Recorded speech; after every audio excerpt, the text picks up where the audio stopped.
Hi, my name is Peter, and I have one question for you. Did you know that you are in sales all the time? Find out why, and I will explain you how to get rich doing it.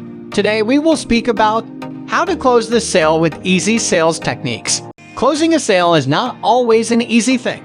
Immediately after the question about the purchase, a problem arises. There is always a tension that the customer experiences intensely. His blood pressure often rises. His heart beats and he starts to be scared. He is afraid that he will lose money, that he is making a mistake, and that he is buying the wrong thing. The logical consequence of these feelings is to walk away. He or she refuses to buy. Refusing to buy is a fairly normal and natural thing. Your task is to overcome this moment of tension and unpleasant situation for the customer. You should do this as quickly and as smoothly as possible. It is for these moments that various techniques of closing the sale are used.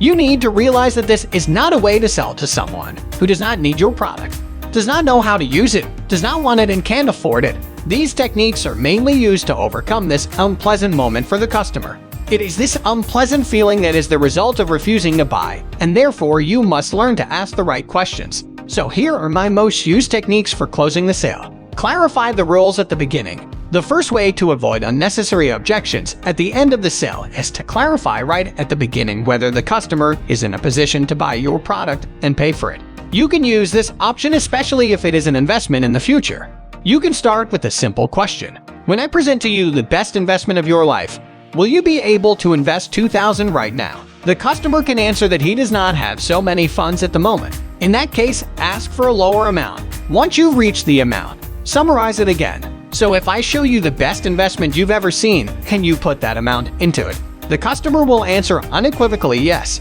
because if you offer him the best solution, he has no reason to refuse. At this point, you have changed the entire purpose of the discussion. It is no longer about whether he will listen to you, but about whether you can present your product to him, which will be really as good as you told him. You will then present your product to him. In the end, he can answer that he still has to discuss it with someone, because he has already told you that he can make this decision right away. It's a very effective way, because if you formulate a question well at the beginning, the only thing you can expect is the question, "What is it?" or "Tell me more about it." It's a great way to separate a group of customers where you should spend time with them from those who just look around and don't buy. Set the price aside. You can use this technique, especially when the customer tells you that he cannot afford your product. Only suggest to him if it would be possible to put the price aside for a while, so that you could complete the presentation. You will probably get a positive answer.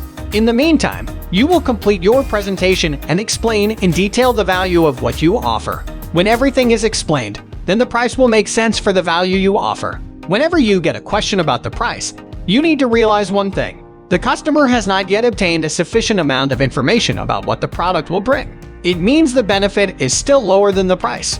Remember that it is not the price, but the reasons for the price that are important. You can answer the question about price. Yes, it's really not a small amount of money, but let me explain why the solution I offer is worth every penny. You will then tell him about all the benefits that this solution will bring him. You must set aside the objection about price as soon as possible because the customer will no longer listen to you. A less important question.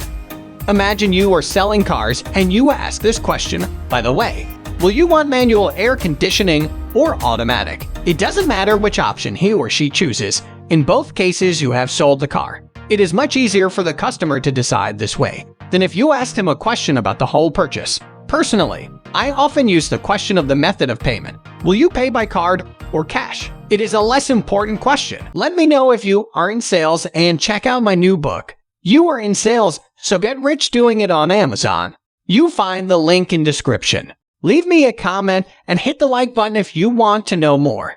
Subscribe for the channel for more videos to come. Thank you.